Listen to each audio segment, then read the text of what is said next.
I was sitting in my car parked right in front of the little cream-colored cottage at Henderson Lake, the one with the cedar shutters and the wraparound porch Sophia had fallen in love with at first sight. The house she would be moving into next week. The house she could only afford because I had wired $60,000 from my savings without blinking. The house I told myself would finally make me feel like I belonged in this family. My hands were still on the steering wheel when my phone buzzed. I glanced at the screen expecting a reminder from Sophia or maybe a last-minute request from Mom about the housewarming decorations. Instead, I saw 2 messages that sliced clean through my chest. "Don't come. Sophia doesn't want you here." Before I could process that, a second message appeared. "Don't make this awkward. Family wants a private night." For a moment, I just stared, the words blurring into a single hot pulse behind my eyes. If I wasn't family, then what exactly had I been pouring my heart, time, and $60,000 into? And the strange thing was, the first impulse rising in me wasn't the urge to cry. It was something tighter, sharper, almost electric. If they wanted a night for real family, maybe it was time they learned what it felt like not to need me. I sat there in silence, the house glowing warm behind the trees as if nothing cruel had just happened. My chest felt hollow, but my mind started drifting backwards like it always did when I was hurt, toward every small, quiet moment that had taught me my place in the Ward family long before today. I wasn't born a Ward. Harold and Linda adopted me when I was 4, a wide-eyed kid who still flinched at sudden noises. People like to talk about adoption like it's a fairy tale ending a rescue story. But the truth is more complicated. My first memory in that house isn't of comfort. It's of standing in the hallway, staring at a wall covered in framed photos of their life before me. Harold and Linda smiling in front of a cabin. Linda holding a newborn Sophia with pride in her eyes. Sophia at 2 wearing a pink tutu, already the center of their universe. There was no place for me on that wall. Not then, and not for many years after. Growing up, the difference between us was never said outright. It didn't have to be. It was baked into the smallest rituals. Sophia's birthdays always had a theme, and a handmade cake from a bakery that required pre-orders. My birthdays involved a store-bought cake, and if Linda remembered, a plastic candle stuck slightly crooked in the center. Family vacations were planned around Sophia's school breaks and her art camps. I found out about most trips from overhearing conversations in the kitchen. "You'll be busy anyway," Linda would say. Busy doing what I wasn't sure, but apparently not something worth coordinating around. There was a constant hum in that house, one that told me I needed to be useful if I wanted to stay in their orbit. While they helped Sophia with homework, college tours, essay edits, I learned to fill FAFSA forms alone and took shifts at the grocery store to pay application fees. I tried not to be jealous. After all, they had chosen me. Isn't that what everyone says to adopted kids? You were chosen? But chosen doesn't always mean cherished. As we grew older, the dynamic only sharpened. Sophia bloomed into a soft, dreamy artist who floated from one idea to the next, always cushioned by Harold's quiet pride and Linda's glorifying admiration. I became the steady one, the responsible one, the dependable one who showed up, paid bills on time, and carried the emotional load Linda never saw. Sophia once laughed and said, "You're basically our family's safety net." She meant it as praise, but it felt like a label. There were moments of closeness scattered like little scraps. Nights when Sophia would curl onto my couch crying over a breakup. Days when she asked for my advice about her job or the classes she should take. I fed off those moments. I treasured them. And each time I helped her, I hoped maybe she would see me as her sister, not just the backup adult in her life. That hope is how the whole house situation began in the first place. 3 months ago, Sophia had shown me a listing with bright eyes and an excitement I rarely saw in her. A cozy lakeside cottage with a small attic, perfect for a painting studio. She told me she could picture her whole future there, and I was weak enough to want to be part of that picture. When Linda gently hinted that Sophia didn't qualify for the mortgage alone, and Harold asked if I could advise, I didn't think twice when I realized the only way Sophia could get the house was if someone added tens of thousands to the down payment I stepped in before anyone else could breathe. "I'll do it," I said. Sophia cried and hugged me. Linda smiled a tight, satisfied smile that I didn't recognize then but absolutely understand now. So yes. When I parked outside that cottage tonight, I didn't think of myself as an outsider. I thought I was someone who had finally earned her way in. The cruel truth had always been there, though. It echoed in the way Linda insisted on choosing the color palettes for the walls even though I paid the painter. In the way she redirected contractors away from me even though I signed half their checks. In the way Sophia stopped looping me into design decisions the moment Linda stepped into the room. It all pointed in the same direction. I was their provider, not their daughter. Sitting in that car, I scrolled back to the messages. 2 simple sentences that cracked 32 years of denial. "Don't come. Sophia doesn't want you here. Family wants privacy." The word family stung more than the rejection itself. For a moment, I let the pain wash over me, a deep old ache that came from the same place as every unanswered question from my childhood. But then, something inside me shifted, hardened. If they wanted me gone so badly, then maybe I should stop trying to deserve the spot they never intended to give me. I wiped my cheeks with the back of my hand, turned off the engine, and stared at the cottage one last time. "Fine," I whispered to myself. "If this is what real family means to them, let's see what happens when they don't have me to lean on." I didn't know exactly what I was going to do, but I knew one thing with absolute clarity. Tonight would be the last night they ever made me feel like this. I woke the next morning with a heaviness clinging to my chest, the kind that made it hard to tell where last night's pain ended and today's breath began. The sunlight leaking through the blinds felt too bright, almost intrusive, as if it had no idea what kind of messages I'd read sitting alone in my car outside the cottage. For a few quiet seconds, I let myself pretend none of it had happened, that the family I'd spent my whole life chasing hadn't shoved me away the moment the house was finally ready. But the truth returned quickly, sharper in the daylight. My phone buzzed on the nightstand. I reached for it automatically, half expecting another cold-clipped message from Linda.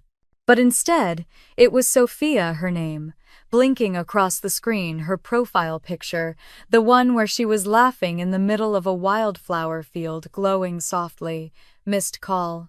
Then another. I stared at her name, unsure if I had the emotional strength to hear whatever excuse she or Mom using her phone was going to give. I didn't pick up. Not yet. I needed space, air, anything that wasn't the Ward family's constant gravitational pull. I dragged myself out of bed and brewed coffee, standing barefoot in my quiet apartment. The place felt small compared to the cottage I'd poured money into, yet somehow more mine than anything at Henderson Lake. I wrapped my fingers around the warm mug and let the silence settle around me. For once, I wasn't on call for anyone. The phone buzzed again, this time a text. "Need to talk." "Please," I exhaled sharply. 4 words. No apology. No explanation. The kind of clipped message people send when they expect you to just show up, no questions asked. The old me might have responded, immediately jumped in the car, smoothed things over. The new me, still shaky but rising, set the phone down and ignored it. I spent the morning cleaning the kitchen, watering my plants, doing simple things that kept my hands busy while my mind replayed every moment that led to last night's humiliation. I kept circling the same questions. Why was I always the one running toward them? Why did I keep convincing myself that maybe this time would be different? Why did I keep giving, knowing they would only take around noon while folding laundry? My phone buzzed again, this time with a different tone. A Facebook notification. Linda had posted photos from Sophia's housewarming, the one I was told not to come to. Guests dressed up, string lights twinkling, the new patio furniture gleaming. Sophia holding a champagne flute, smiling so brightly it almost hurt to look at her. And behind her, taped across the mantel in big silver letters, "Family Night." My heart clenched so tightly I had to sit down on the edge of the bed. They had posted a celebration filled with people who had known me my entire life, but not one person had asked where I was. The comments were glowing. "Looks beautiful. So happy for you, Sophia. Your family is amazing. Nothing better than family." Someone asked where's Alina. Linda replied. She had other plans, didn't want to miss them. It was like a punch to the throat. A lie so casual I could practically hear Linda's voice brushing it aside as truth. I swallowed hard, a wave of heat rising behind my eyes. I locked my phone and threw it onto the pillow beside me. I didn't cry, not yet. Anger came first this time, a slow, simmering burn that felt strangely energizing. I folded the rest of my laundry with mechanical precision, each movement grounding me in the present. I didn't owe them anything. By mid-afternoon, Sophia tried again. "Can we meet? Just talk." I ignored it. A second message followed. "Mom said you were upset. I want to understand." The boldness of that text almost made me laugh. Upset. As if this were a small misunderstanding. As if I hadn't been banned from a party I paid for, from a house I helped buy. My phone rang again, an hour later, Harold's name on the screen this time. My chest tightened. Harold rarely called me unless something big was happening, but even his name didn't make me answer. Not yet. I needed clarity before letting any of them back into my head. Instead, I drove. I didn't know where I was going until I was already halfway there. Henderson Lake always had a way of pulling me in, even when I tried to resist. I parked near the walking trail overlooking the water. Spring air brushed softly against my skin, bringing with it the smell of pine and damp earth.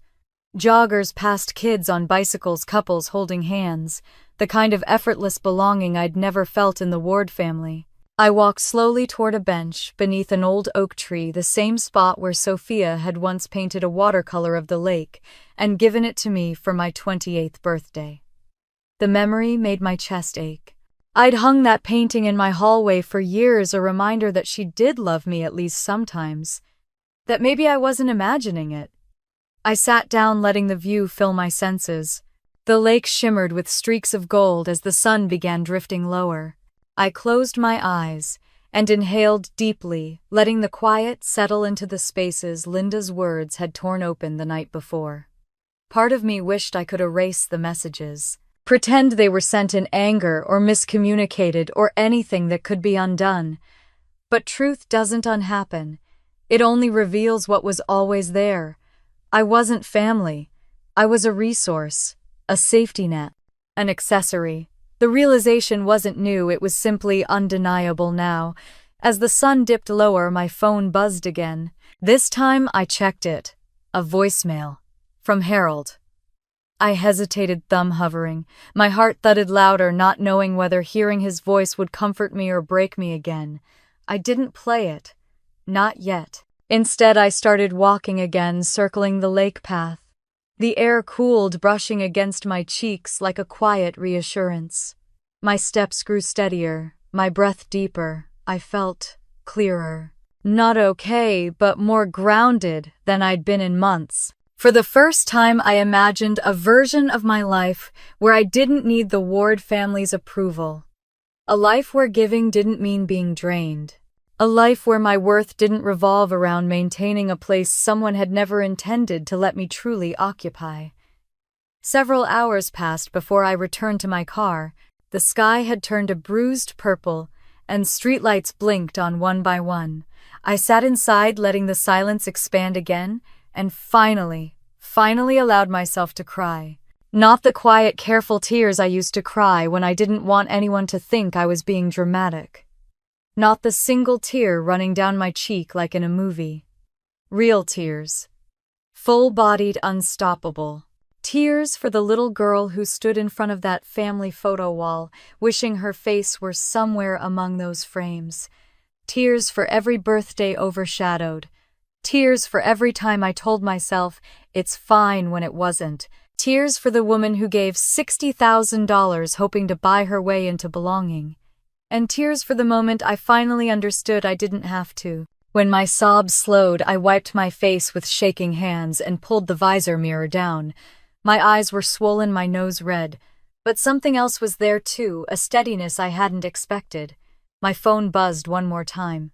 I glanced at the screen. Harold again. Voicemail still waiting. Sophia's texts stacked beneath it like unanswered chapters. I didn't press play. Not yet. I turned the key in the ignition and let the hum of the engine wrap around me like a cocoon. Tonight I wasn't theirs to call, to summon, to explain away, to blame. Tonight I was just Elena, just one woman sitting alone in her car, breathing through the first steps of reclaiming her own life. And tomorrow I would decide which voices I was finally ready to hear. The days leading up to the inspection felt like walking through a dream I couldn't wake from, beautiful on the surface, but with a strange undercurrent running beneath everything. I kept telling myself it was nerves or excitement, or just the weight of responsibility settling in my shoulders. But every time Mom's voice cut across a conversation, or Sophia deferred to her with that familiar lightning-quick glance, something inside me tightened. On Tuesday morning, I was already awake when my alarm buzzed. I'd spent the night tossing under my blanket, replaying dozens of moments over the last few weeks, contracts, paint samples, shopping lists, trying to convince myself I was imagining the shift, that nothing was wrong.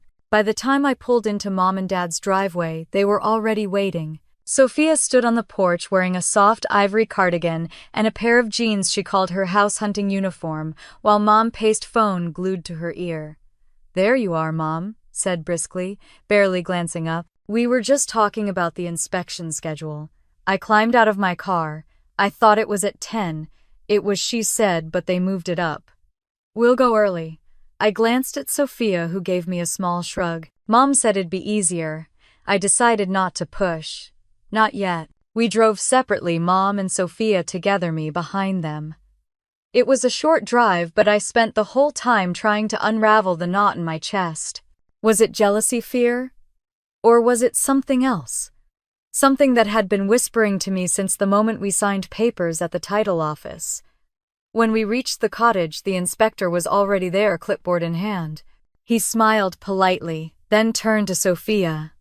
"Congratulations," he said warmly. "You must be the new homeowner." Sophia beamed. Mom stepped in smoothly. "Well, technically it's under both girls for now, but this is really Sophia's space. Elena is just helping. Again." The inspector nodded politely, but his eyes flicked toward me, a man who understood more than he said.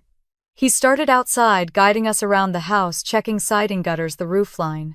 Mom walked ahead with him, peppering him with questions, while Sophia snapped pictures for social media. I stayed behind, tracing my fingers along the railing I had chosen from the contractor's catalog, remembering how excited I'd been picking it out.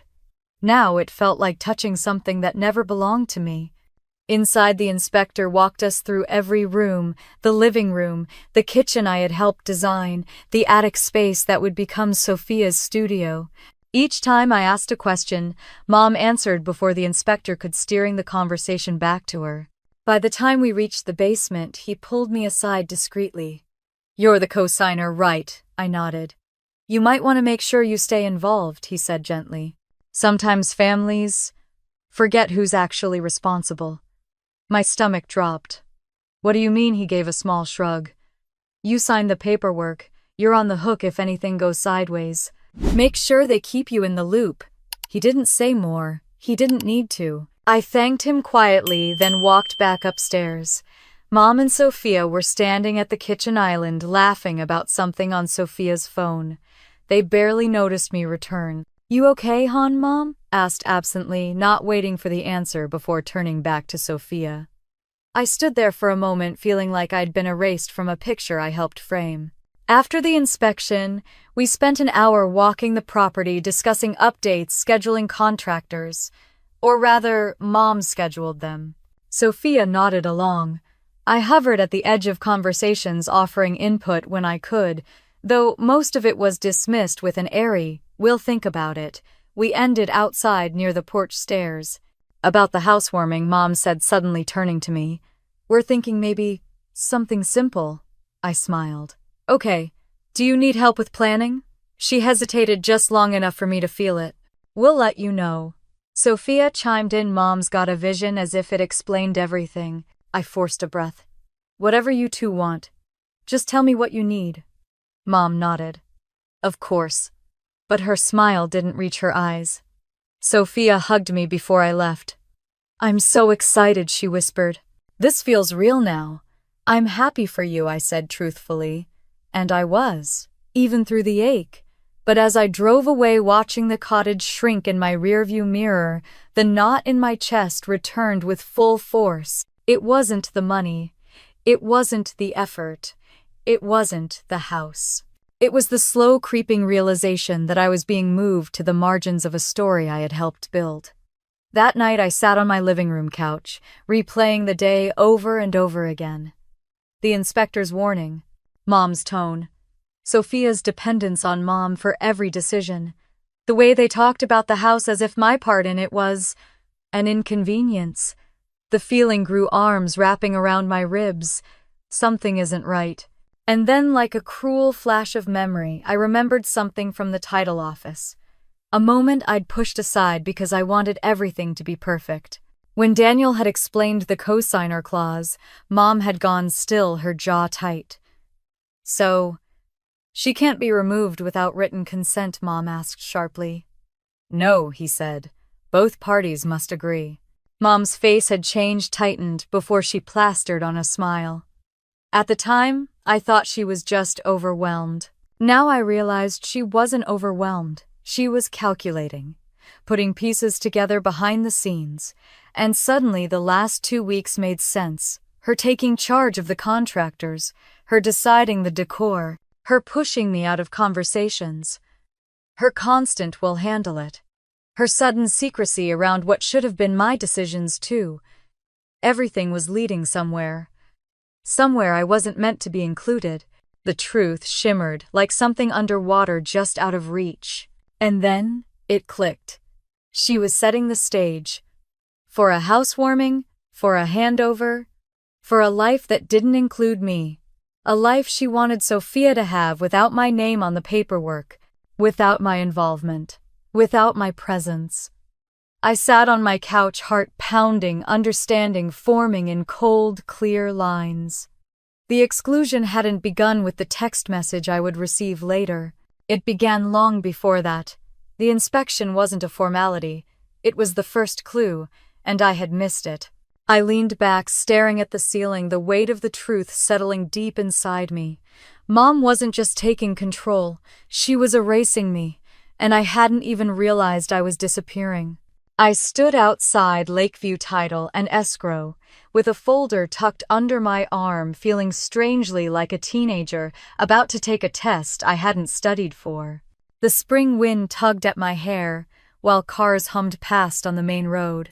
Sophia bounced beside me, looking radiant in a cream sweater and new boots she'd bought for the aesthetic.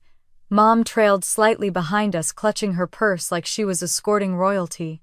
Come on, Sophia, chirped, pulling open the glass door. This is the fun part, fun. If I'd known then what this day really meant, I might have turned around and run.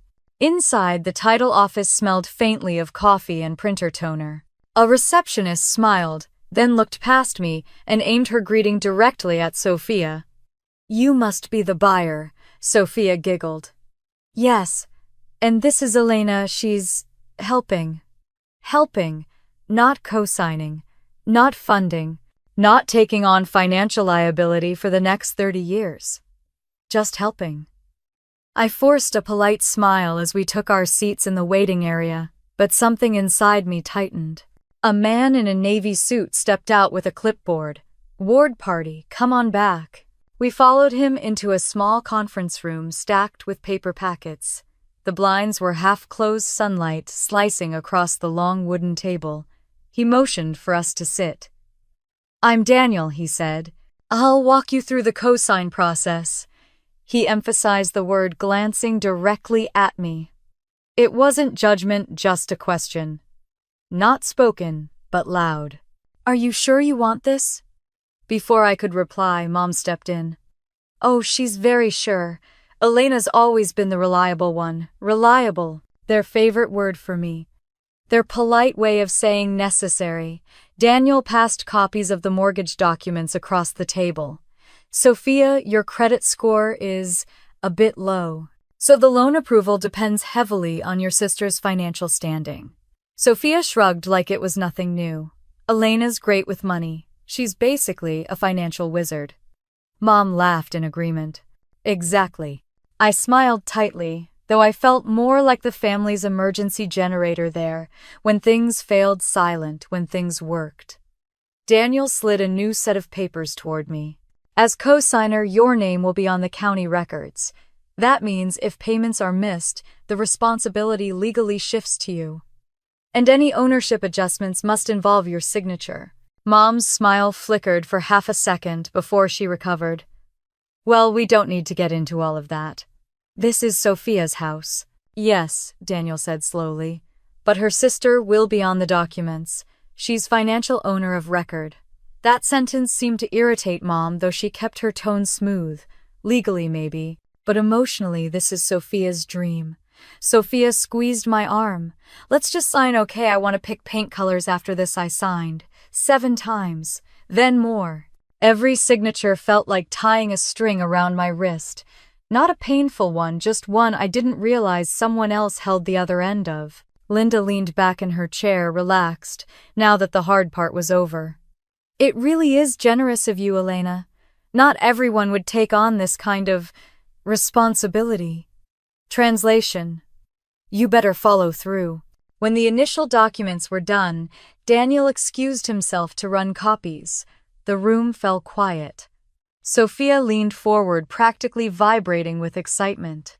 Can you imagine? The attic is going to be my studio. And the patio, I already have a vision. Just wait until you see the outdoor lights tonight. Mom chuckled. You should send your father pictures. Sophia paused, then looked at me.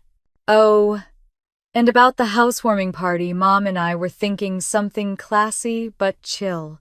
Something in her tone felt rehearsed, but I brushed it off, telling myself not to overthink. After all, things were finally going well. Right. The next stop was the house itself for the pre-move inspection. I rode in my own car, following behind Mom and Sophia. They pulled into the driveway 20 minutes late, but neither apologized. The inspector, a middle-aged man with a kind face, walked us through the property. Every time he asked a question meant for the buyers, Sophia answered and Mom elaborated. When he glanced at me, Mom chimed in Elena's just along for moral support. The words hit harder than intended. Just along. When he showed us the basement, he pulled me aside quietly. You're the co-signer, right? Yes. You might want to keep an eye on what gets added or changed after move-in. Sometimes families treat co-signers like invisible insurance. His eyes held mine a second longer than comfortable. I swallowed hard. Thank you. I appreciate the warning. Back upstairs, Mom and Sophia were laughing about something on Sophia's phone. They didn't notice I'd been gone. Or maybe they did and it didn't matter. As we approached the kitchen island, Daniel called with a question about a clause Sophia asked him earlier. Something about transfer of ownership options. Mom walked outside to take the call privately.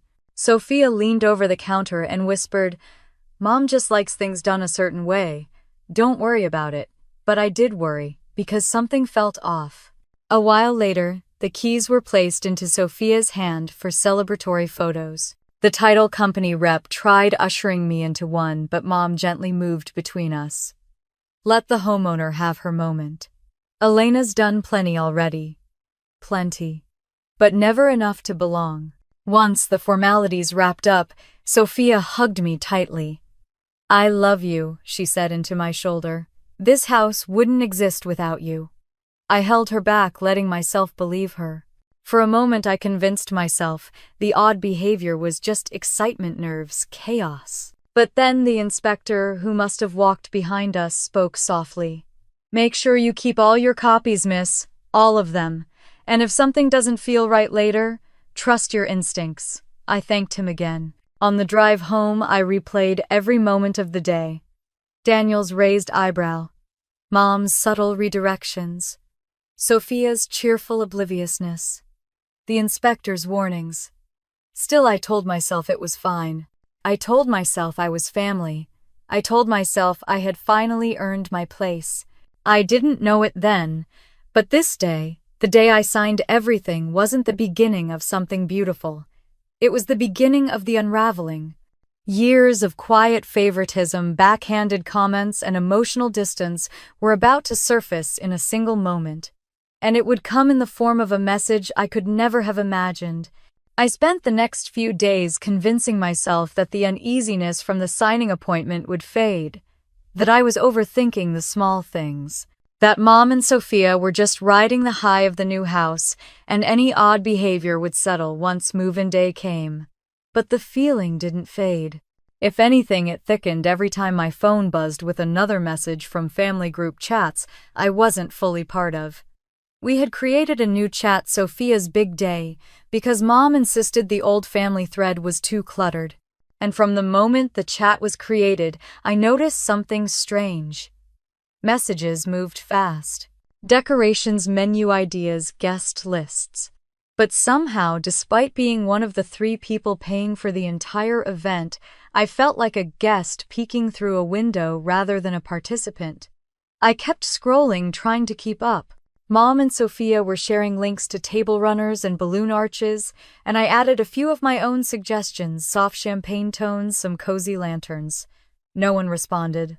The chat simply kept going, as if my messages dissolved before reaching them.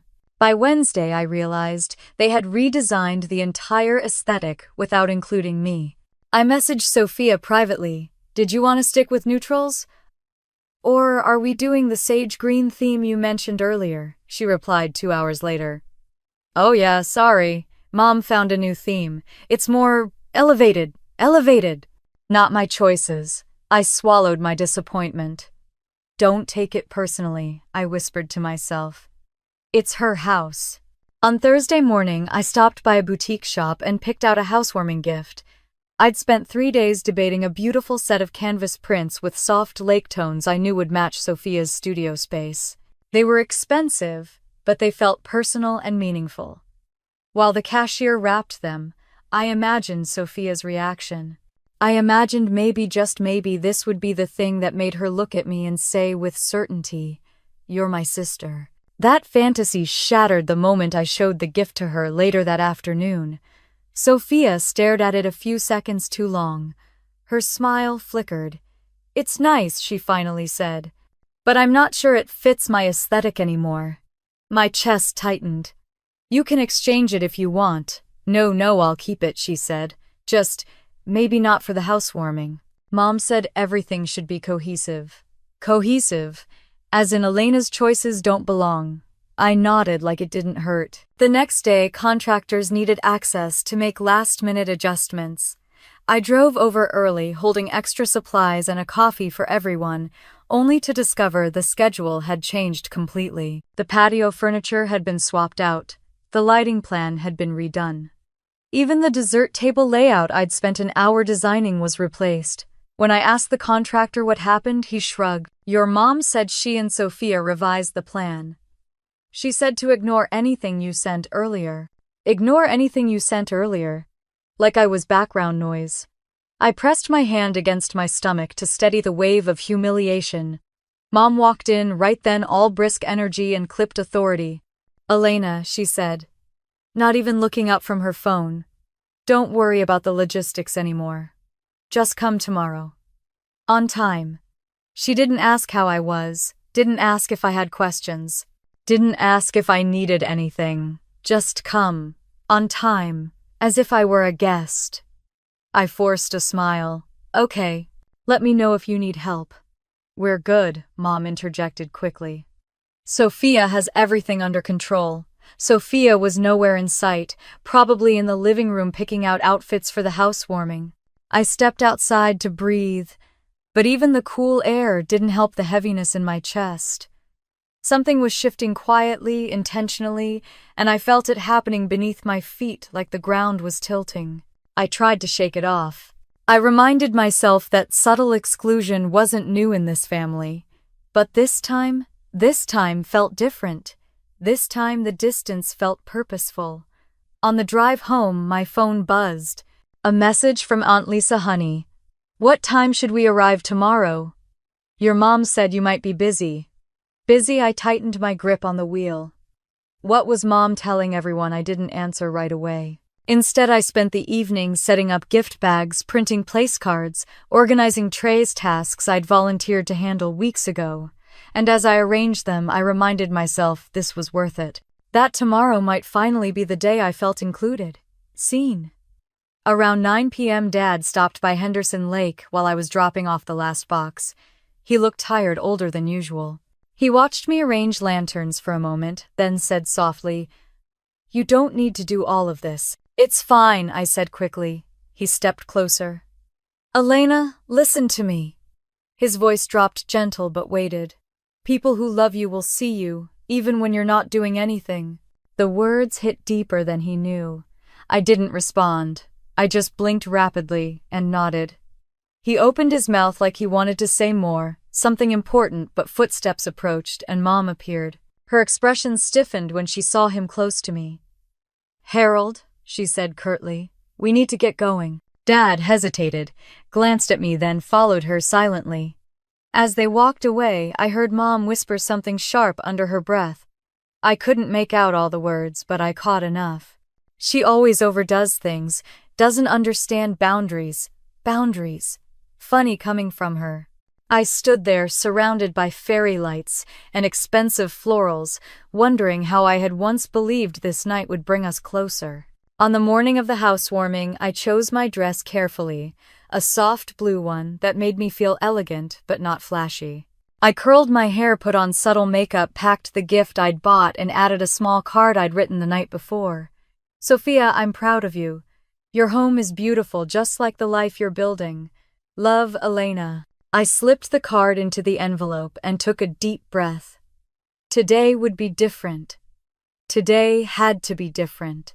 As I stepped toward my front door, the house quiet around me, my phone buzzed. Mom, good. Maybe she'd finally include me in something. I unlocked the screen and opened the message. And in one heartbeat, everything inside me tilted. "About tonight, we're keeping it to just family. It wouldn't be appropriate for you to come. Sophia wants an intimate evening with her real family." My vision blurred. My knees nearly buckled. I gripped the back of my chair to steady myself. Real family. The words carved straight through my ribs. I stared at the message, reading it again and again, waiting for it to transform into something less cruel. But it didn't. Mom had not only excluded me, she had claimed Sophia didn't want me there. She had erased me from the night I funded the home I'd helped create, the family I'd spent my entire life trying to belong to. My chest tightened. My throat burned. I typed back, fingers shaking. "I don't understand. Aren't I family too?" 3 dots appeared, then vanished, then appeared again. Then came her reply. "Elena, don't make this awkward. Sophia wants her blood family. You know what that means." I stood frozen, phone in hand, the room spinning around me. Blood family. The phrase echoed heavy and merciless. I wasn't invited because I wasn't real. Not in her eyes, not in any of theirs. And instead of breaking me, something inside me finally snapped awake. I stared at my reflection in the bathroom mirror the next morning, trying to recognize the woman looking back at me. My eyes were puffy, my cheeks blotchy from the night before, but what unsettled me more was the stillness. A strange calm had settled over me, a silence so deep it felt like the moment before a storm breaks open. I brushed my hair slowly, deliberately, letting the steady rhythm carry me through the fog. I had woken up early, determined to pretend the day was normal, determined in some fragile corner of my heart to believe that maybe the message had been a mistake, that maybe Mom had misunderstood or typed something wrong or meant something softer than what she wrote. But I knew better. I'd always known better. Still, I forced myself to keep moving. I made coffee. I ironed my dress. I even wrapped Sophia's gift again, smoothing the paper as though neat corners could fix broken things. As though love spelled in clean handwriting might somehow earn me a place at that table. Around 3 o'clock, I checked the group chat. Everyone else was buzzing with excitement. Can't wait to see you all tonight, Sophia. You look stunning in these colors. So proud of you, honey. Not one person asked where I was. Not one wondered why I wasn't chiming in. By 5 o'clock, my hands were shaking so badly I almost dropped my lipstick. That's when I heard a sound that made my stomach hollow out, the chime of a new message from Mom. I froze, dread pooling low and cold in my gut. Don't come. Sophia doesn't want you there. Even though I had read it the night before, seeing it again in the light of day with my dress laid out and my gift waiting by the door felt like being slapped. I swallowed hard, trying to keep my heart from rising into my throat. Before I could gather myself, another message popped up. Don't make this awkward. Family wants a private night. Family. As if the word had an invisible asterisk that excluded me. My breath hitched. My fingers hovered above the screen. Slowly, I typed back, I don't understand. Am I not family too? 3 dots appeared, then disappeared, then appeared again. Finally, she responded. You know what I mean, Elena. This is for blood family. Don't make a scene. A cold wave rolled through me. Blood family. The phrase carved straight into my spine. I felt something inside me crumble, old and fragile, the part of me that still hoped despite decades of subtle reminders that I belonged to them. My phone buzzed again. Mom was calling. I let it ring twice before answering because some small frightened part of me needed to hear her say it out loud. Elena, she exhaled, immediately irritated. Don't drag this out. Sophia wants tonight to be special. Why would you tell me I'm not wanted? My voice trembled, betraying me. After everything I've done? Oh, don't start, she snapped. You always make things about yourself. This isn't your night. I paid for half the event, I whispered. And we thanked you, Linda's voice sharpened. But payment doesn't equal belonging. Tonight is about family memories, childhood stories, things you weren't there for. It would just be uncomfortable. For everyone. Everyone except me. I pressed my hand to my chest, trying to steady the ache spreading like wildfire. So, that's it, I whispered. I'm not family, she sighed in annoyance. You're being dramatic. Of course you're family, just a different kind. A different kind. Not real. Not enough. She kept talking, but I couldn't hear her anymore. The words dissolved into static, cold and sharp, until finally she hung up, leaving me in a silence so heavy it felt suffocating. My legs buckled. I sank onto the couch and stared at my hands, wondering how I had ever believed I belonged. Wondering how I could be so painfully foolish at 32 years old. Wondering why the child inside me kept reaching for a mother who had never reached back. My eyes burned, but no tears came, not yet. The pain was too big for that. A few minutes later, my phone buzzed again. A text from an unknown number. Where are you? We're all here already. My aunt. Of course. I hesitated, then wrote back. Mom told me I shouldn't come. Typing bubbles appeared. What? Why would she say that? Sophia asked where you were. My heart jolted. Sophia asked where I was. A second message came before I could respond. Linda told everyone you had other plans. Other plans. Like I had chosen to ignore my sister's milestone. Humiliation twisted inside me so fiercely I had to close my eyes. The tears finally broke through. I cried quietly, rocking slightly, as though holding myself together physically might keep me from falling apart entirely. Every memory, every dismissal, every subtle shrug, every moment of invisibility flooded through me like a dam bursting. I cried for the little girl who never appeared in family photos, for the teenager who packed her own lunches while Mom braided Sophia's hair, for the adult who paid and paid and paid thinking generosity might buy love. I cried until my body was empty. And in that emptiness, something else rose. Not acceptance, not forgiveness. Something harder, sharper, clarity. A clarity that whispered, if they don't want you, stop showing up, stop begging. Stop trying to buy entry into a house that never had a chair with your name on it. The thought startled me. It felt dangerous and liberating. Just then, my phone buzzed again, this time from Dad. "Elena, call me. We need to talk." I almost ignored it, almost tossed the phone aside.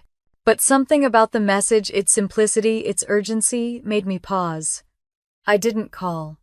Not yet. Instead, I wiped my face, stood up slowly, and walked to the front window. From my apartment balcony, I could see the faint glow of Henderson Lake in the distance, soft and quiet under the setting sun. The same lake where Sophia was currently celebrating in the house I helped her buy. A house I wasn't allowed to enter. My pulse steadied as a thought took shape, clear and cold as winter water. If they didn't want me there tonight, maybe they didn't deserve what I had given them. A single sentence formed in my mind, strong enough to pull me upright. If they want a night for their real family, then they can live without everything I provided to get them there. I grabbed my phone, my jaw set, my heart finally hardening in self-defense. Tonight wasn't the end of something, it was the beginning, and by the time the sun rose again, the Ward family would feel the first tremor of the choice they made when they told me I wasn't one of them. I took a breath, steady and sure, and whispered to no one, "Fine. If they want life without me, they're going to get it." I sat in my car long after the engine cooled, watching the shadows stretch across the parking lot as evening fell. My hands were still trembling from the phone call with Mom, but underneath the shaking, something steadier had begun to bloom. A kind of quiet, razor-sharp resolve I didn't recognize in myself at first. It felt foreign and familiar at the same time, like discovering a voice I'd buried years ago. I pulled my phone from my bag, placed it face down on the passenger seat, and stared out the windshield. Not one part of me wanted to return to that cottage tonight, not after being told I wasn't family and that I should stay away. The Elena they were used to would have cried, begged for an explanation, shown up at the door, hoping someone would open it for her. But that version of me died the moment Mom typed blood family. The silence in the car felt electric. Surprising. Comforting. It was the first time in a long time I didn't feel guilty for choosing myself. I stepped out of the car and walked up the stairs to my apartment. The air was cool, the kind that carried the scent of pine and wet pavement after a long day. I didn't bother turning on the overhead lights. Instead, I clicked on the small lamp by the bookshelf, casting a warm glow across the room. My home felt different tonight, smaller but heavier with meaning. This was the space I paid for, the space where no one told me I didn't belong. I set down my keys, took a long breath, and opened my laptop. My hands still shook faintly as I typed in my banking login. The familiar interface popped up, and for the first time since transferring that initial $60,000, I didn't feel pride or generosity. I felt clarity. The mortgage autopay I'd set up because Sophia had forgotten the login twice in 1 week sat at the top of the list. I clicked Cancel Future Payments. A pop-up window asked if I was sure. "Yes," I whispered. Then clicked Confirm. Next were the utilities.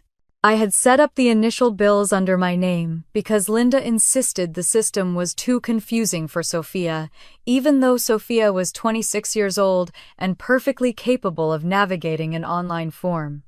Cancel. Cancel. Cancel. The homeowner's insurance I had arranged, another thing Mom had conveniently assigned to me, was next. I clicked the request form to remove my card from the account. A strange quiet fell over the room as each confirmation email hit my inbox. No thunder, no dramatic music, just the sound of a woman cutting the last strings she had tied to her own hands. This was the part no one in that family had ever imagined I was capable of stepping away, of saying no, of not being their safety net. I closed the banking tabs and opened the county property portal. My stomach tightened when I saw the familiar header, Henderson Lake Title Access. My name was listed as primary signatory on half the documents, and for weeks Mom had been trying with increasing urgency to get me to remove myself from those records. Not anymore. I clicked Modify Access. Sophia Ward. Remove Linda Ward. Remove property contact email. Change to mine, a notification flashed. Your request has been submitted for approval. For a moment I sat back in my chair, staring at the screen as if it might ask for permission again. But it didn't. The request was already in motion. My phone buzzed on the desk. Mom calling. I didn't pick up. Another call, this time from an unfamiliar local number. I let it go to voicemail. A text came through next. Elena, answer your phone right now. Something's wrong with the mortgage. I smiled, not cruelly, but with a strange, tired relief. Something wasn't wrong. Something was finally right. More texts poured in. The water company said the transfer didn't go through. Why are we getting error messages? Sophia can't log into the HOA portal. Did you change something? Answer us now. The desperation in their tone, people who had spent years treating me like a background character, was startling. But instead of feeling satisfaction, I felt something quieter, steadier, almost sad. This was the first time they noticed how much I did for them, only because I stopped doing it. I ignored the messages and opened my email instead. A new message from the title office had arrived, marked urgent.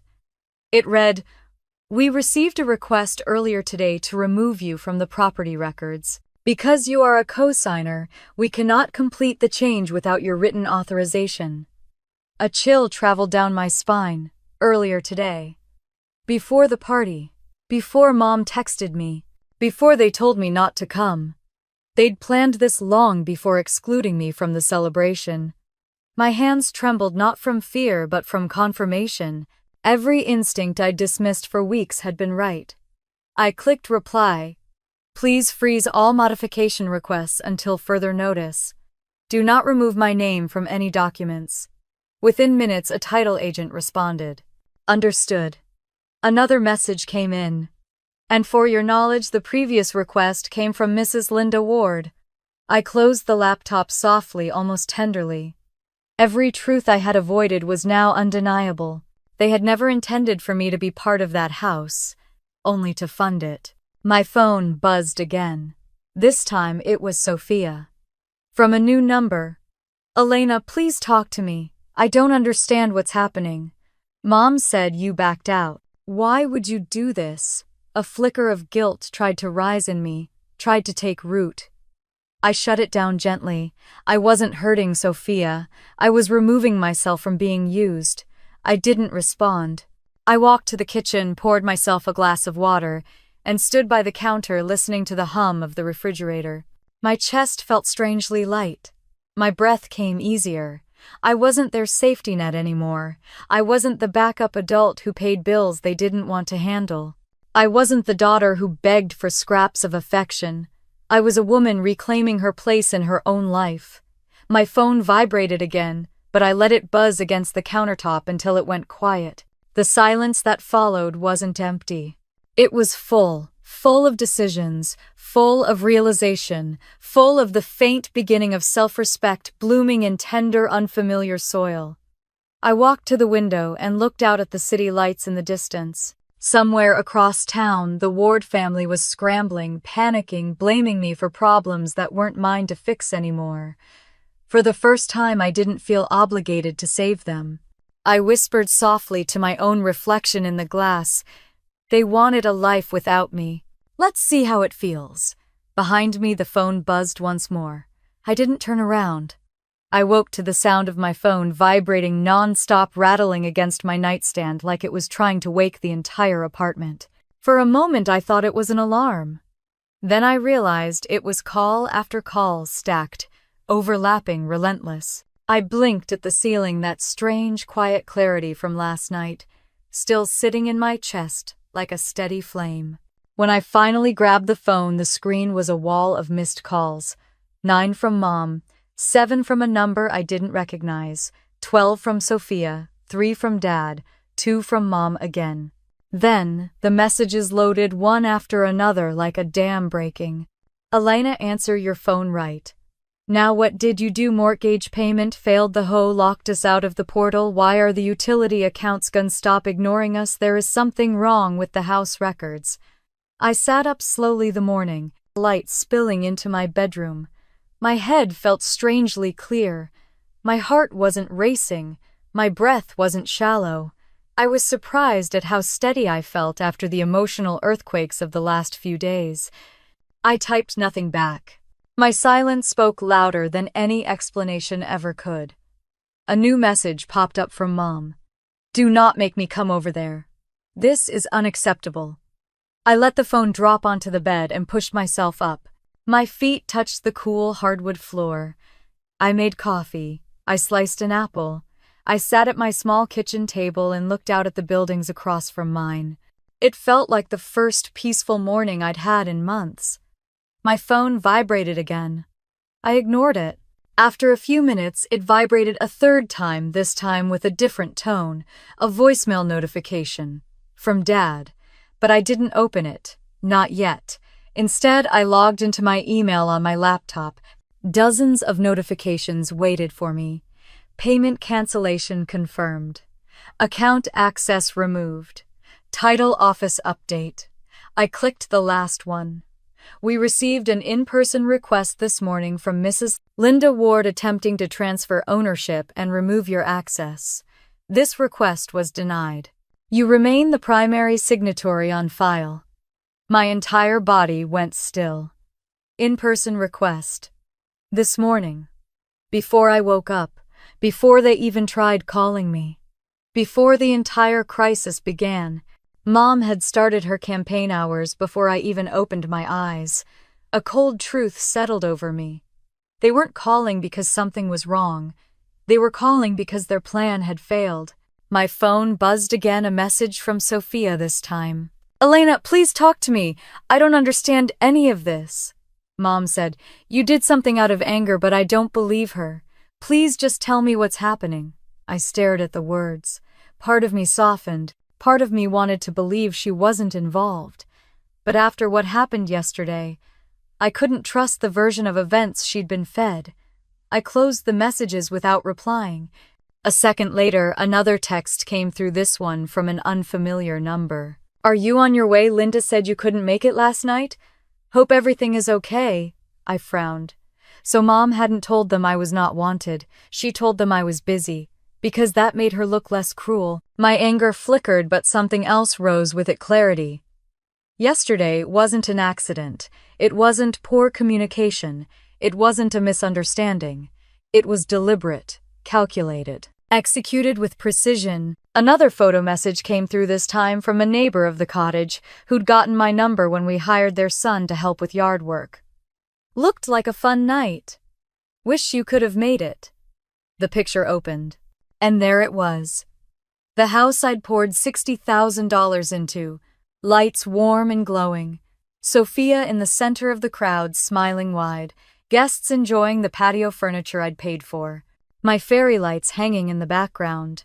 My gift nowhere in sight. And above the mantel, silver balloons spelled out, "Family only night." My breath left my lungs. Not congratulations, Sophia. Not new beginnings. Not home sweet home. Family only. The cruelty of it cracked through the remaining pieces of my denial. Not only was I excluded, they had celebrated the reason. A chill washed over me. My phone began buzzing again. I let it. The vibration rattled the counter. Another message from Mom. "Fix this now. We can't access anything. Sophia is in tears." I whispered to myself, she wasn't in tears last night.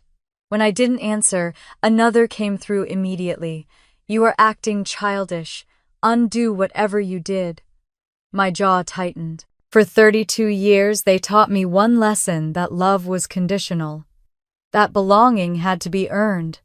That I could serve, assist, support, but never sit at the table. Something inside me hardened. I grabbed my phone and finally opened the voicemail from Dad. His voice came through shaky, urgent, but not angry. "Elena, something happened last night. Something you need to know. It wasn't Sophia who said those things. Please call me back. I'm on your side. I swear I'm on your side."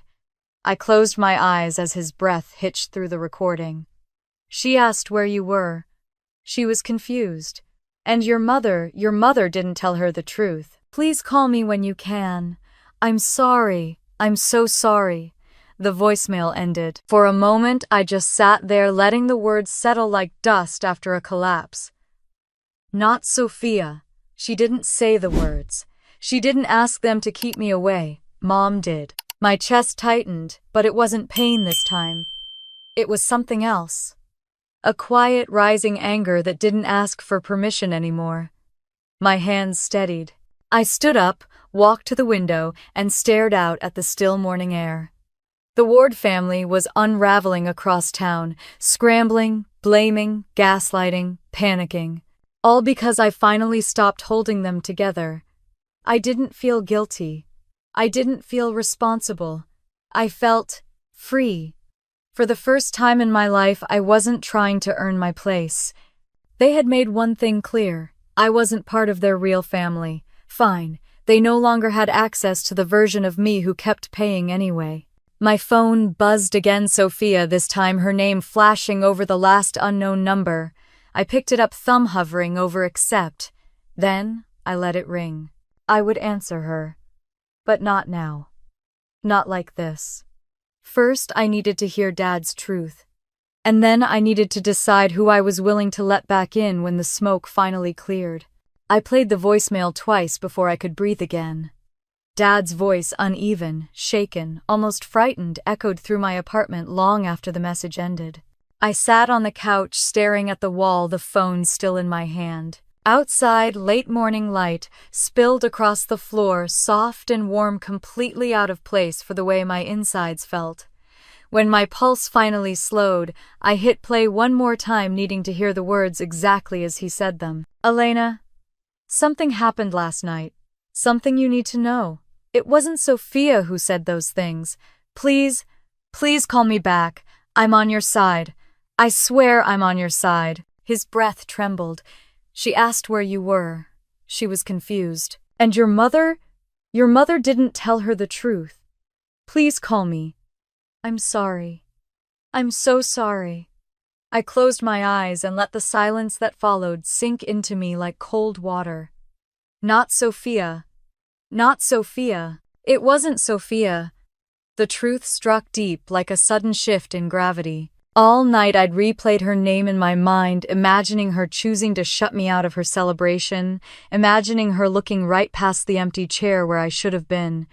But she hadn't known. She hadn't asked for it. She had been told I was the one who didn't care.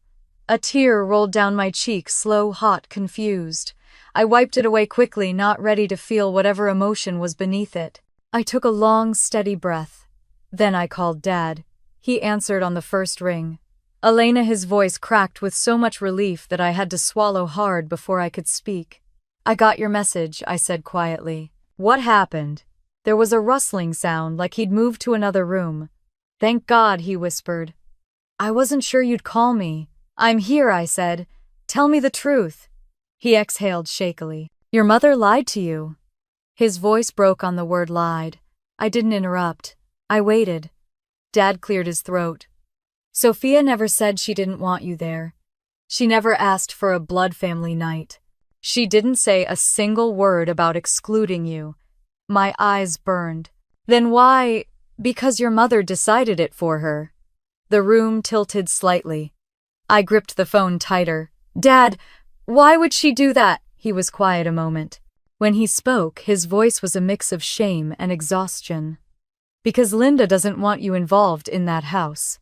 Because she thinks that helping Sophia financially makes things messy.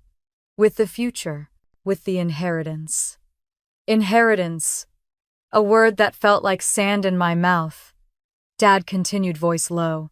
She's been trying to get your name removed from the house records for weeks. I know, I whispered. The title office told me. I should have stopped her, he said, guilt thick in every word. But I didn't realize how far she'd take it. I didn't know she'd tell Sophia you were intentionally avoiding her. She said you were busy. She said you didn't want to make the night about you. Sophia believed her. She even tried calling you, but the signal was bad in the house, and I didn't get any calls, I murmured. I know. She was trying to step outside to call again when Linda... He paused, voice tightening. Your mother told her not to. She said you two had argued. She said you didn't want to come. Sophia went back inside upset, thinking she'd done something wrong. Something inside me cracked open, not the sharp, painful kind. More like a seam tearing on a piece of fabric I'd outgrown long ago. "Why didn't you tell me last night?" I asked. "I tried," he whispered. But Linda kept watching, controlling the room. And Sophia spent half the night crying in the kitchen, thinking she ruined things with you. The whole party was, he stopped himself. "Never mind, that doesn't matter. What matters," I said slowly, "is that everything you're telling me, it wasn't Sophia's choice." "No," he said firmly. "She never wanted you excluded." My throat tightened. I pressed my palm to my eyes. "And you," I whispered, "you knew Mom was doing this?" He didn't answer at first. When he spoke, his voice was heavy with regret. "I knew she favored Sophia. Everyone did. But I didn't realize she was keeping you two apart on purpose. I didn't see it until last night, and when I confronted her, we fought. The whole house heard it." My breath caught. "Because of me. Because of her," he corrected gently. "Because the way she treats you isn't just unfair. It's cruel, and I let it happen. For years. I'm sorry, Elena. I'm so damn sorry." The words I'd waited my whole life to hear landed in my chest like warm weight. Painful, but stabilizing. "I believe you," I said quietly. He exhaled shakily. "Please, talk to Sophia. Let her explain." "Maybe," I said. "But not today." "That's fair," he murmured. "Just don't shut her out forever. She thinks she lost you. Lost me. Funny. I'd spent decades feeling like I never had her to begin with." We said goodbye quietly. When I hung up, I sat in the stillness of my apartment, letting the truth settle around me. Linda had orchestrated everything. She had chosen every lie. She had shaped every narrative. She had spent years ensuring Sophia and I never stood fully on the same side. And I, hungry for belonging, had believed the distance was my fault. That I had done something wrong. That I wasn't lovable enough. That I needed to earn what should have been given freely. The realization was a quiet kind of devastation, but also liberation, because now I finally knew the truth. And once you see the truth, you can't unsee it. My phone buzzed again. This time a new voicemail from Mom. I didn't listen. Another came in. A text from a distant cousin. "Why is everyone so upset? Your mom said you sabotaged Sophia. Is that true?" I didn't respond. Then a picture message, another person from the party. Sophia, standing alone outside the patio, eyes red, looking toward the driveway. Looking for me. I pressed my hand against my chest. A small, painful ache bloomed there, not for last night, but for the years before it. For every moment she'd reached for me while her mother held her back. For every moment I'd convinced myself she didn't care. I closed my eyes and whispered to no one. She never wanted me gone. When I opened my eyes again, the ache had shifted into something steadier. A beginning, not an ending. I opened Dad's voicemail one last time and listened to his final words. "You deserve better than what we've given you, Elena." My breath shook. For the first time in my life, I believed him. And with that belief came something even stronger, a quiet, rising certainty that I was finally ready to face the truth, and the people who had hidden it from me. I drove to the coffee shop with my fingers gripping the steering wheel tighter than I meant to the muscles in my forearms aching from tension I'd slept with and woken up with. The cafe sat halfway between my apartment and my parents' house, a quiet little brick building wrapped in ivy. Dad chose it because they don't play loud music, which was his way of saying he needed privacy. I parked and sat for a moment, breathing deeply, watching the morning sunlight spill across the faded wooden sign above the entrance. I wasn't sure I was ready, but I came anyway. Inside, Dad was already there, sitting at a corner table with 2 cups of coffee waiting. He stood when he saw me, and for a second he looked like the father I remembered from good days, gentle-eyed, trying his best. "Elena," he said, voice soft, almost fragile. I nodded and slid into the seat across from him. He sat slowly like he was afraid any sudden movement would crack the fragile peace between us. I didn't know if you'd come, he admitted. Neither did I replied truthfully. He took a breath, steadying himself. I want to explain everything, and I want you to know that I'm not defending your mother, not today. The bitterness I expected didn't rise. Instead, my voice came out tired. Tell me what you need to tell me. He nodded, wrapping his hands around his coffee cup like he needed something warm to anchor him. Last night wasn't supposed to go like that, he began. Sophia didn't want you gone. She hadn't even heard about her mother's message until it was too late. When she asked where you were, Linda told her you chose not to come, that you texted saying you wanted her to have her moment. My stomach twisted. I never said that. I know Dad said. But your mother is persuasive, and Sophia is used to trusting her. Anger flashed hot in my chest, but it wasn't the wild, consuming kind. It was precise, measured, a sharp edge. Dad rubbed his forehead. When I found your mother's deleted messages, I confronted her. You found them, she was careless. She left her phone on the counter while helping wash glasses. I saw the thread with you, the messages she sent, the ones she deleted before showing Sophia. I sat up straighter. She deleted her own messages. He nodded. Everything that made her look bad. Everything that showed she'd pushed you out. I didn't know whether to scream or to walk out. For the first time since last night, I felt real grief. Grief for believing her. Grief for thinking Sophia had written me off. Grief for every moment I'd spent crying alone while they celebrated in the house I helped buy. Dad continued, voice shaking a little. When I asked her why she lied, she said he swallowed hard. She said you weren't supposed to be part of this, that this was about giving Sophia a fresh start. A fresh start without me, I whispered. A fresh start without your financial involvement, Dad corrected gently. She thinks you complicate things. She thinks you overshadow Sophia. I blinked. Hard.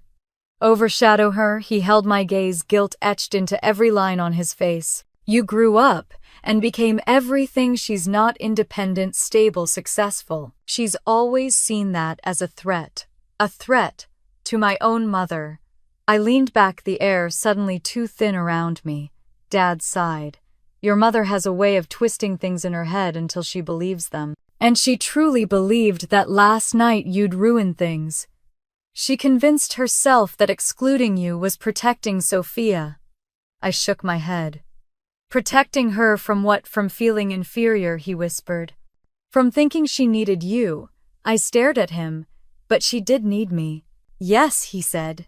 But your mother hates the idea that Sophia needs anyone more than she needs her. I pressed my fingers to my temples, fighting the urge to laugh, cry, or both at once. He continued, voice softer. After the party ended, Sophia demanded to know why you never showed up. And when I told her the truth, she broke down. The image hit me like a punch. My sister crying in a kitchen lit by fairy lights I hung with my own hands. She felt guilty, angry, confused, Dad said. She kept saying she didn't want this. That she didn't want to lose you. My throat tightened. But she still let Mom run everything. He didn't argue. She's been raised to defer to your mother, to trust that Linda knows best. But that's changing. Last night forced her to see things she didn't want to see. I stared down at the table. And what about you?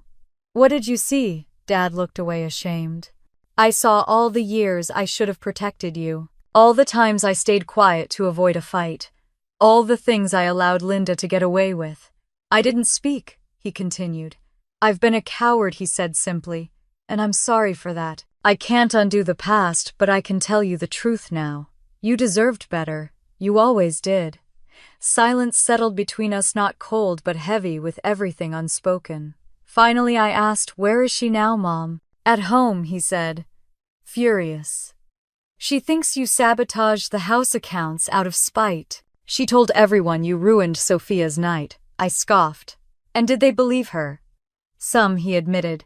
They only hear her side, but those who know you, they're asking questions.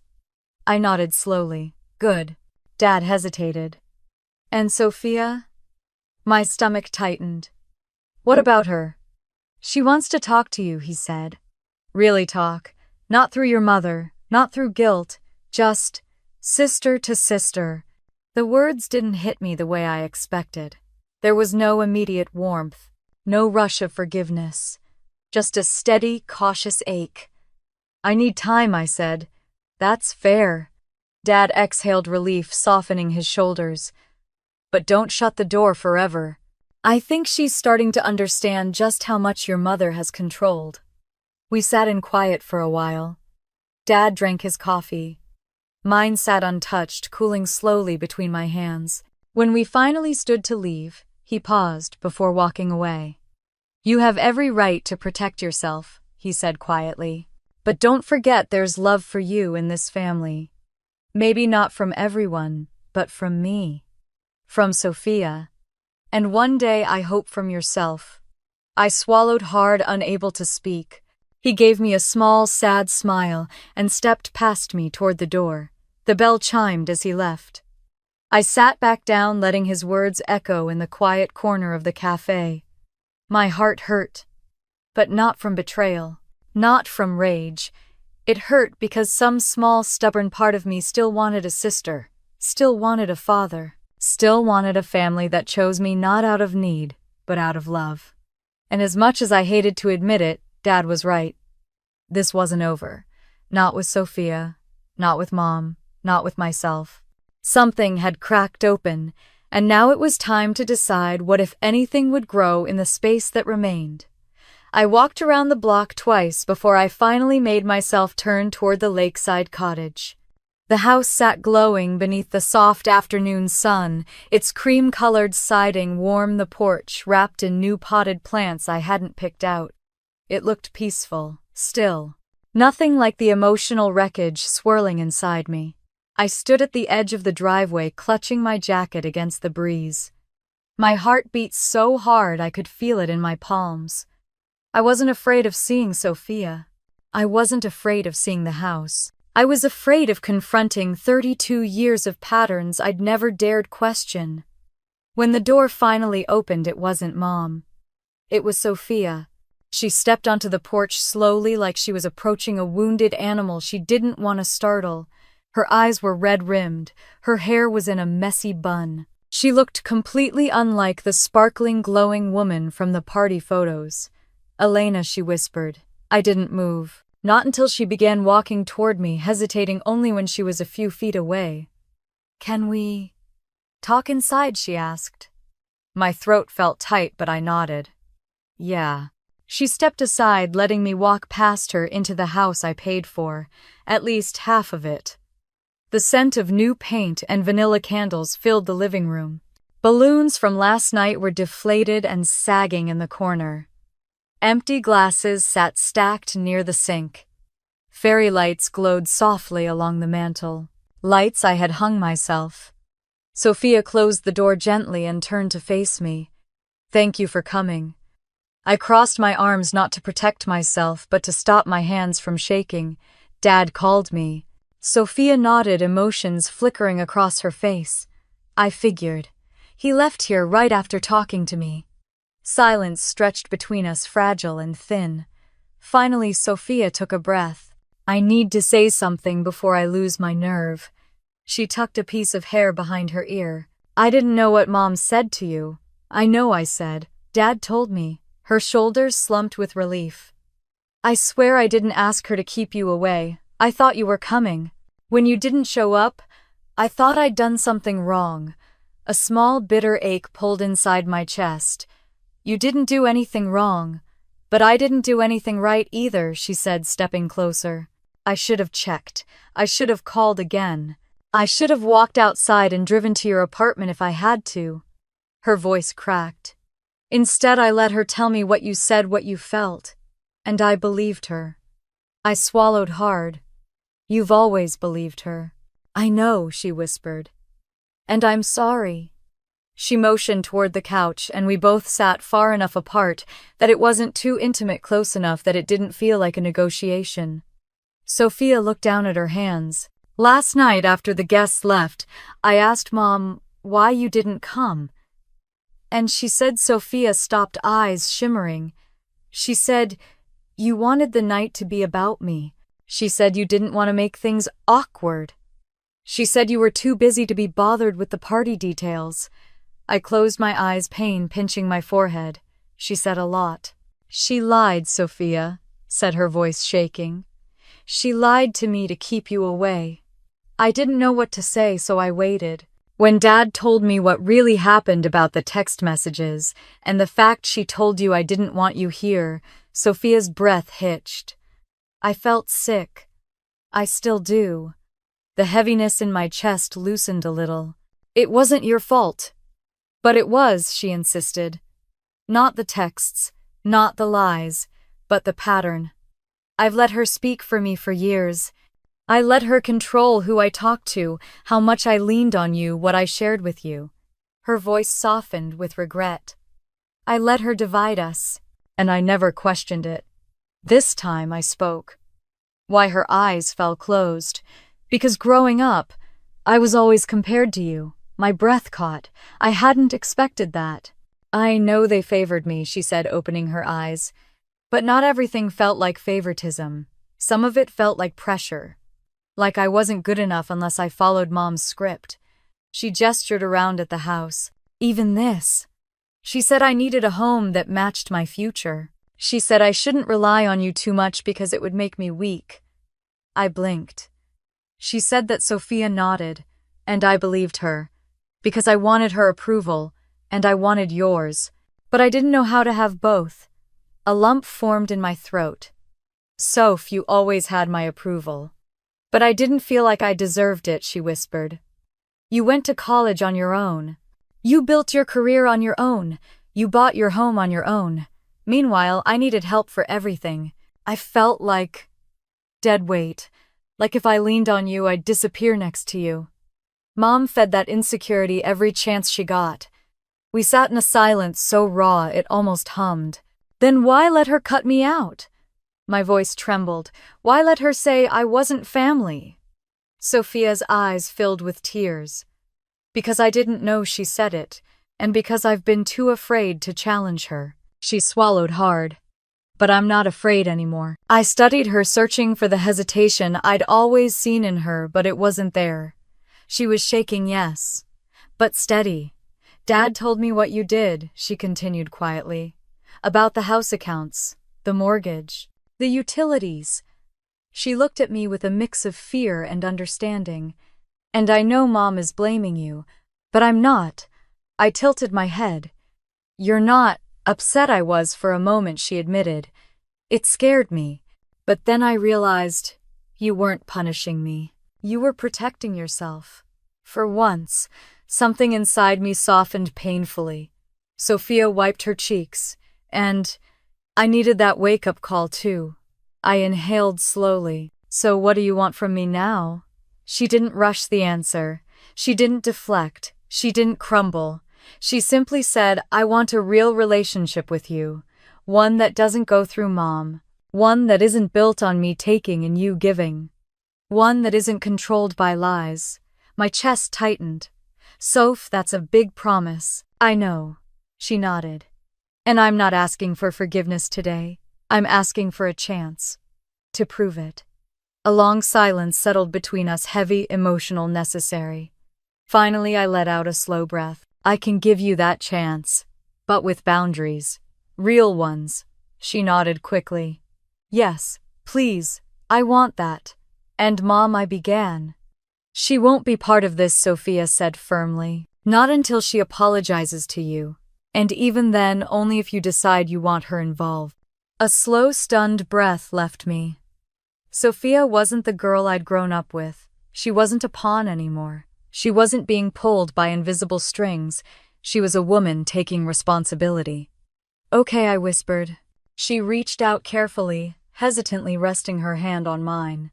"I'm sorry, Elena, not just for last night, but for every time I made you feel less than loved." My eyes filled. "I know, and I'm going to pay back what I owe you," she continued. "Every cent Dad spent to cover for me, and every cent you ever gave." I opened my mouth to protest, but she shook her head. "No excuses, No promises I don't keep. I'm writing it down. I'm signing it. Dad has it. She took a shaky breath. This time I'm doing it right. Something warm, hesitant, and almost childlike moved in my chest. We sat there for a moment, two sisters, unraveling decades of distance, thread by thread. Finally, I squeezed her hand lightly. Let's start over. A tear rolled down her cheek. She nodded. I'd like that. We sat together, quietly rebuilding something broken. Not perfectly, not all at once, but honestly. And for the first time in years, I let myself believe in the possibility of a sisterhood that wasn't defined by what we were told, but by what we chose. I stepped outside the cottage with Sophia and felt the quiet settle around us like a soft blanket. The house behind her house glowed gently in the late afternoon sun, no longer a symbol of what I'd lost, but something else entirely, something rebuilding, something possible. We stood together at the edge of the porch, a careful, fragile peace between us. Sophia wrapped her arms around herself, watching the breeze ripple across Henderson Lake. I waited, letting her speak when she was ready. I know things won't magically fix themselves, she said softly. I know it's going to take time, and work, and probably a lot of uncomfortable conversations. I nodded. Yeah, it will. She looked at me, eyes glossy but steady. But I'm willing to do it. I believed her. Not because she said it with perfect sincerity, but because she finally said it without Mom's voice woven into the words. We walked down the steps together. Sophia hesitated near my car. Would you? She took a breath. Would you come to the new farewell dinner? The real one? The one I get to choose? Just us. Me and you and Dad. No themes, no balloons, no family-only banners. Her voice cracked. Just the people I want. Something warm flared in my chest, small but unmistakable. I'll think about it. She smiled, not hurt, not disappointed, just understanding. That's fair. We hugged carefully at first, like we were both afraid of doing it wrong, then tighter, more real. When we pulled back, she wiped her cheeks. I love you, Elena, she whispered. I always have. Even when I didn't show it. My throat tightened. I love you too. After she went back inside, I sat in my car and let the quiet fill me. No tears, no ache. Just a strange mixture of relief and exhaustion. And beneath it all, something stronger. Clarity. For decades, I had assigned myself the role of fixer-provider background hero. I had believed love meant proving myself, earning my place, giving, until there was nothing left to give. But love, real love, didn't demand sacrifice as proof. It didn't demand that I disappear to make others comfortable. It didn't require me to shrink to fit inside someone else's insecurities. Love needed boundaries, and I finally had them. Over the next 6 months, everything shifted. Not overnight, not perfectly, but slowly, authentically. Dad and I met for coffee every other week, sometimes talking about the past, sometimes arguing, sometimes simply existing together in quiet understanding. He apologized more times than I could count, not out of guilt, but out of genuine recognition. And he meant every word. Mom was different. Distance hung between us, a necessary frost. She tried small gestures, an occasional invitation, a polite text, a gift card for a restaurant she thought I liked but didn't. None of it was malicious, but none of it was enough. Not yet. Maybe not ever. And for once, I didn't feel responsible for fixing her feelings. Sophia and I rebuilt something tender, careful, and honest. She made monthly payments not because I demanded it, but because she insisted. And every time I deposited her checks into a separate savings account, I felt something quiet and proud settle inside me. Not pride in the money, pride in the boundary, pride in the growth it represented for both of us. One afternoon in late summer, a letter arrived from London. Heavy ivory stationery with a bronze wax seal. Inside was a photo of Sophia standing outside the studio. She had rented, paint on her hands, wind in her hair, smiling with the kind of freedom I'd always wanted for her. The note was short. "Elena, I'm finding myself. Thank you for letting me do it without losing you. Come visit when you're ready. Love, Sophia." I pinned the letter to my fridge, not as a reminder of what I'd given her, but of what we were building now. A relationship with truth, not obligation, not guilt, not Mom's script, ours. As for me, the most profound change wasn't external. It wasn't about the house or the money or the apologies. It was internal. I learned I didn't need to earn my place in anyone's life. I learned that love without boundaries wasn't love, it was self-erasure. I learned that my worth had never been tied to the size of my sacrifices. And slowly, gently, I forgave myself for not understanding it sooner. Life became quieter, softer, more mine. Sometimes I walked past Henderson Lake and saw the cottage in the distance. Instead of pain, I felt something else, peace. Because that house was no longer a symbol of exclusion, it was a symbol of transformation. Sophia's, Dad's, mine. I built my own family not just from blood or adoption, but from the people who showed up with honesty, respect, and care. Jaime. A few cousins from Dad's side. Neighbors who invited me to potlucks. Co-workers who became friends. Rings of connection built by choice, not obligation. And I learned something important. Something I want every person listening to this to hear. Family isn't who shares your blood.